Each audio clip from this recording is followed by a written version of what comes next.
Oh, get this. This pack came with one of those cardboard single-use cameras.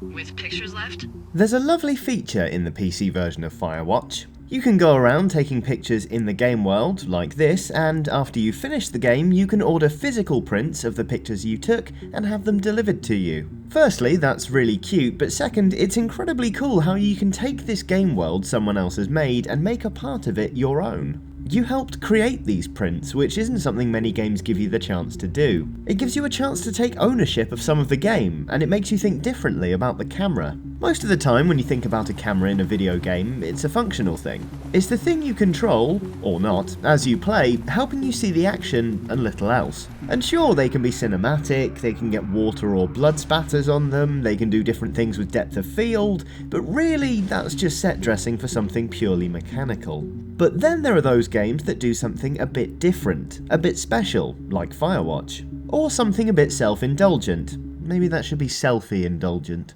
Grand Theft Auto 5, World of Warcraft, The Legend of Zelda Wind Waker HD, all three of these incorporate that great millennial tradition, the selfie, into their gameplay. In GTA 5's case, they're used to highlight the absurdity of the game world, the violence, the death, the dog sex. Actually, that's true of all three of these games, minus the dog sex. There's something about seeing the protagonist gazing into the camera while something goes on in the background that highlights how bizarre game worlds can be. It's like sharing a private joke with someone who is trying to make it look like he's not photographing dogs humping. Other games, however, use the camera as a means by which to achieve things in-game. Snaps on those spider splicers. Bioshock had a research camera grading the quality of your photo and awarding you perks when you'd taken enough shots of each enemy. It was a bit weird considering the enemies would pause mid-attack and wait patiently for the photo to be developed, but there it is. Fatal Frame, meanwhile, makes the camera your chief method of self-preservation, your only means of self-preservation in fact. Photographing spirits effectively traps them on film and prevents them from attacking you. Pokemon Snap did a very similar thing, only it was less about staying alive and more about documenting rare species.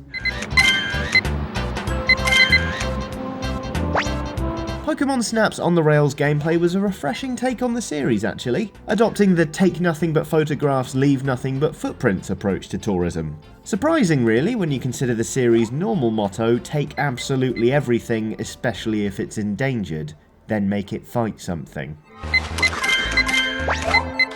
Donkey Kong 64, a game that seems like more of a mess every time I think about it, gave you the Banana Fairies camera, which you used to take pictures of the banana fairies so you could collect them for some reason or other, I forget. Honestly, that game had more collectible items in it than there are gorillas left in the wild, but I digress.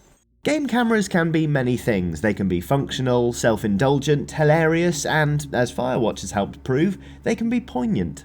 Taking pictures in games is a practice that really seems to resonate with people. I mentioned GTA 5 as a light-hearted example, but people also got really into photographing that game world and finding interesting ways to capture its beauty. But why? What's the point? And click. Using the game camera to take a picture, to halt the world for an instant, helps promote a sense of ownership, of belonging, of habitation. It's something Steam knows very well, with the screenshot mechanic forming a driving part of its community. Considering how frequently it gets used, it's no surprise the Xbox One and PS4 both incorporated their own versions into the software, even if they are a little clunky by comparison. But my point is, you're taking control of the world and making certain corners and angles of it your own. You're making memories with the same conscious choice you make when you take a photograph in real life. In a way, it makes the game world seem more real and makes you appreciate it in ways you might not have otherwise, were you just to zoom past doing whatever, which is pretty cool. Oh god, I just might shoot him. I might just shoot him. No, then it's going to be hard to get out, isn't it? Okay, I won't shoot him.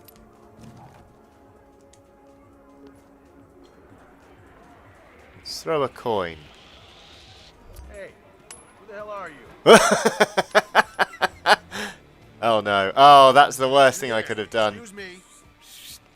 Hey. Oh no. Oh no. Oh god.